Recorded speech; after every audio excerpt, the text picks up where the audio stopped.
in an experiment. We don't know yet. Why is light so far? Like, it sounds so simple. They had no idea. But now the data speaks. I find this not only refreshing, but at some level astounding.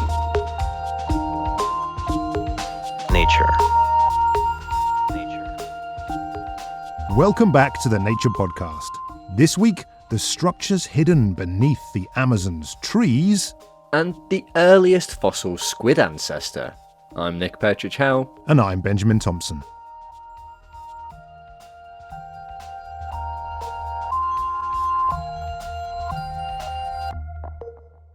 For our first story this week, we're heading over to the southwest corner of the Amazon to hear about the discovery of a lot of ancient human activity that's long been hidden from view.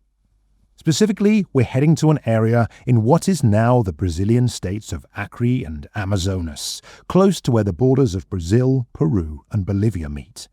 Between around 700 BC to 900 AD, this area was home to people who researchers are now calling the Acre. We gave the name Acre for this civilization because at first we don't know what they call themselves. But this name comes from the Acre River, which passes Rio Branco, the capital of Acre state. This is Martti Pärssinen from the University of Helsinki in Finland, who's been studying this region and the Acre civilization for many years. The Acre were prolific builders, and previous work has uncovered over 1,000 earthworks, large structures comprising of mounds and troughs of dirt that can be several meters tall or deep. These often form roads and geoglyphs, giant geometric shapes, often many hectares in size. Some of these ancient earthworks are estimated to date back perhaps 2,000 years before the European conquest of the 1500s. And they're not just next to rivers and waterways, they're spread out. Now, exactly what these structures were used for is unknown, but evidence points to them being important administrative and socio-cultural centres. This week, Martti and his colleagues have uncovered many more previously hidden structures, and they've used this information to estimate how many there might be in the area. And it's a big number. We were very surprised ourselves. When we made different kind of calculation, we always conclude that we should have in total more or less from 24 to 30,000, so that it is huge amount of earthworks. Many of the previously identified earthworks were found using aerial photography or satellite imagery, mostly in deforested areas. But that could only take the search so far. Because still more than half of the Acre and most of the Amazonas is under the forest. And that's why we couldn't continue the work by this way. And then we started to negotiate the possibility to get airplane and LiDAR system. LiDAR systems fire rapid pulses of laser light at a target and measure how long they take to bounce back, enabling the system to build up a 3D map of the object being looked at. In the forest, some of the lasers find gaps in the canopy and reach the ground before bouncing back, allowing a topographic picture beneath the forest to be built up. In fact, plane-based LiDAR systems have been used in the Amazon before to detect structures hidden beneath the trees. This is what Martti and his colleagues did, conducting surveys in Acre and Amazonas states, totaling about 4,500 square kilometers. They found a bunch of previously unseen earthworks. We found in total about 430 earthworks, and 400 of these were new ones.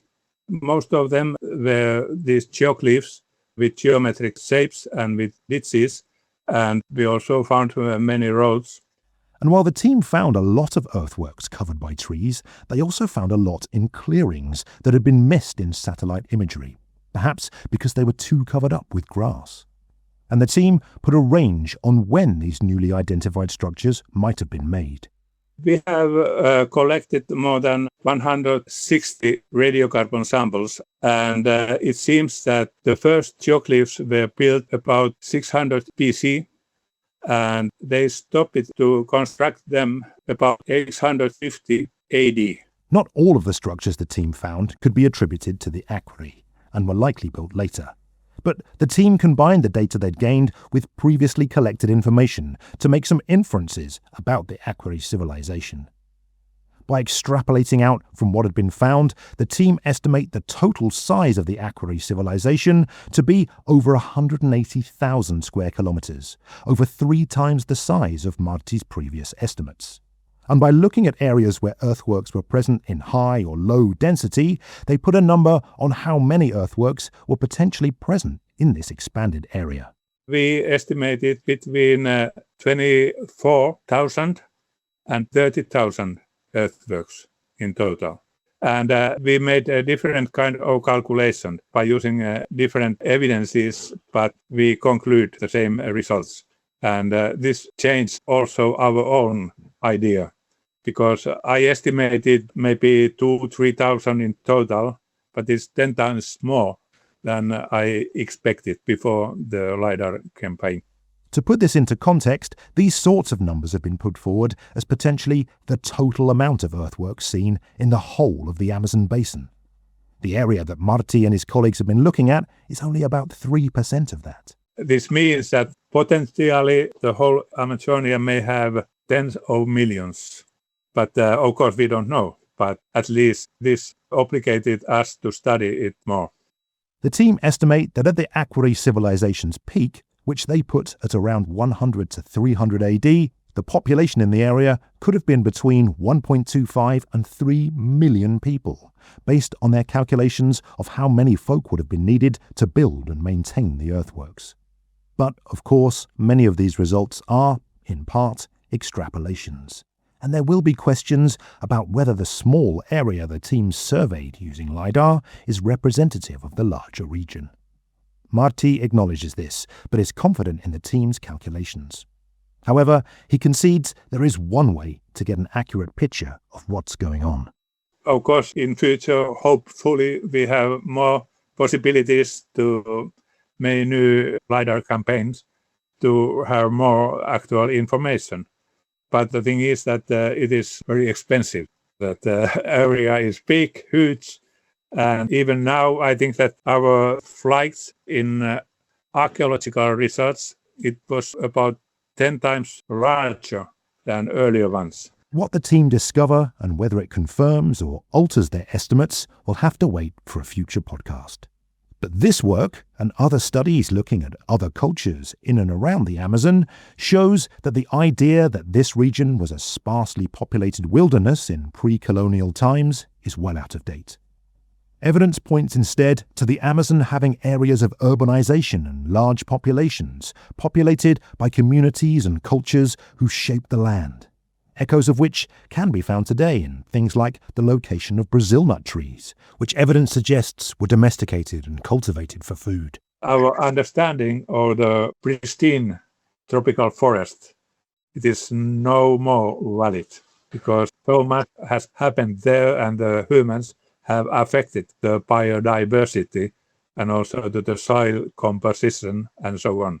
We have started, I think, now a new era to understand more about the reality of Amazonia, and we need a lot of new study to understand much better what was the impact of these past societies and civilizations there. That was Martti Pärssinen from the University of Helsinki. For more on that story, check out the show notes for some links. Coming up, a fossil that may reveal how the ancestor of squids and octopuses evolved. Right now, though, it's time for the research highlights with Shawnee Bundell. How would you fancy a funky yet environmentally friendly frock? This new fungal fabric might be just what you need. Scientists have turned fungal filaments into a self-cleaning, living textile that can be incorporated into packaging and sustainable fashion. Researchers in China grew the fungus Cordyceps militaris into dense networks of filaments, then used a chemical treatment to make the material flexible. They can even add natural colour by incorporating pigment-producing yeast in hues including pale blue, red, orange and purple. And if you tear a hole in your trendy new togs, the researchers say it's possible to do repairs by adding nutrients and fresh fungal material that grows over the damage. A small sample was found to break down in soil in 41 days. But the same properties that make it biodegradable also make it susceptible to stretching, especially at high temperatures and humidity levels. Struck down the catwalk to Science Advances for more on that. Let's take a moment to listen to the relaxing sound of bubbles. Relaxing unless you're an acoustic physicist with a special interest in bubbles, that is. Researchers in France were disturbed from their relaxation by a question. What determines the volume of the sound each bubble makes as it forms underwater? Science could already explain the production of specific pitches, but the loudness was a mystery. So the researchers started blowing bubbles. They either used an underwater nozzle or released droplets onto a pool of water, creating a dimple that closed to then encase a bubble. Using a high-speed camera and an underwater microphone, they found that the smaller bubbles created by the dropping technique tended to produce a louder sound as they formed, compared to those produced by the nozzle. The sound was also louder when a bubble was actively shrinking rather than growing. The findings, the team says, could help researchers deduce information about bubbles from their sound alone, perhaps helpful for things like gas leaks. Float along to that research in Physical Review Fluids.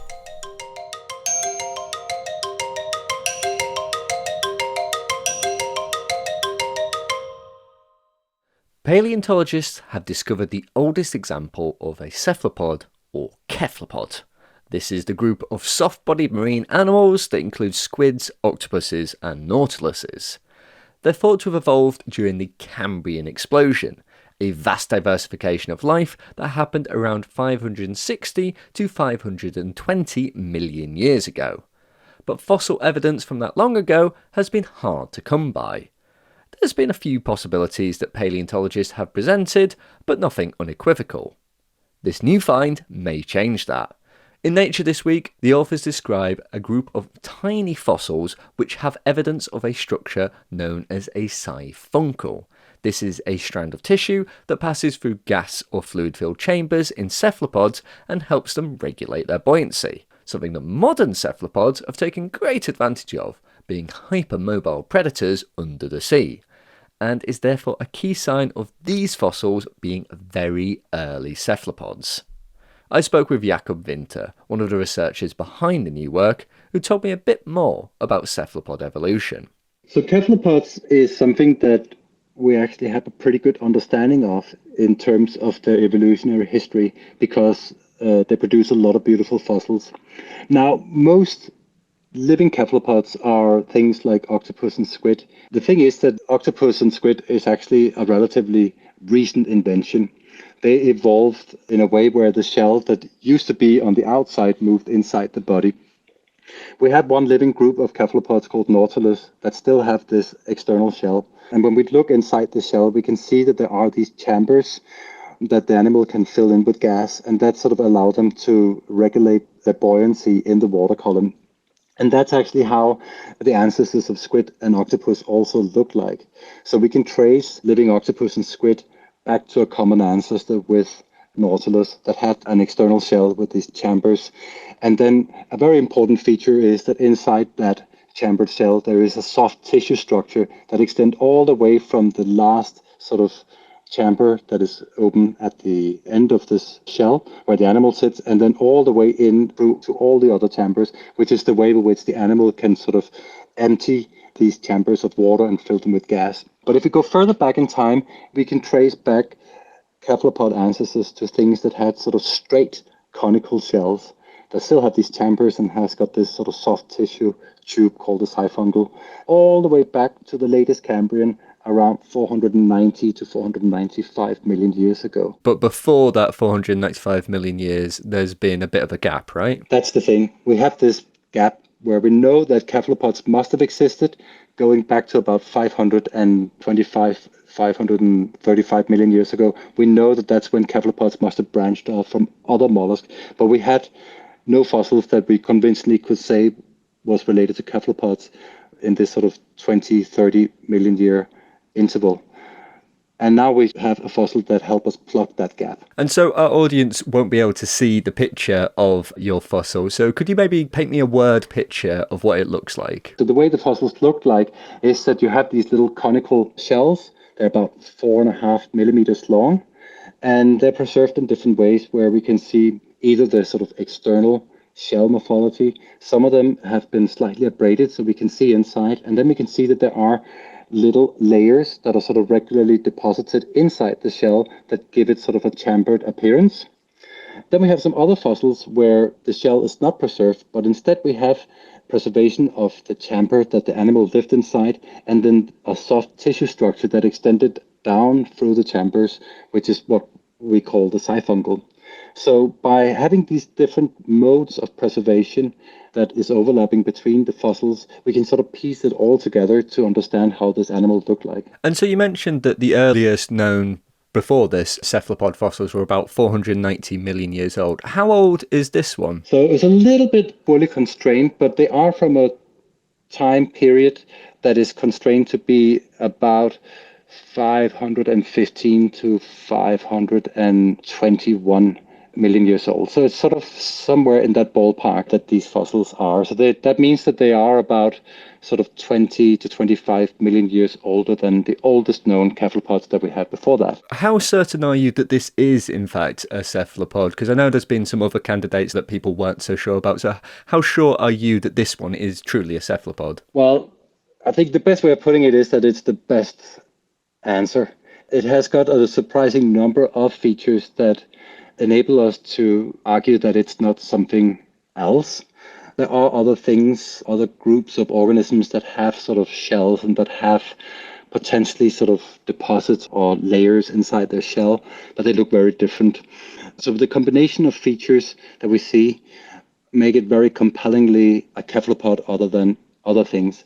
But of course, with evolution, there are obviously the chance that some things, they just end up evolving to look quite similar to each other.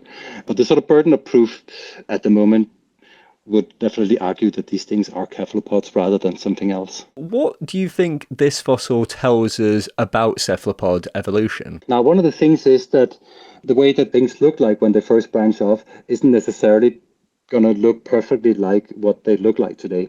So one of the things that I probably envisioned was that the earliest cephalopods may have looked not much like a cephalopod. They may have looked something like a limpet, which is sort of what all these different mollusks they looked like early on. They were just sort of little slug-like things with a little sort of shell on their back.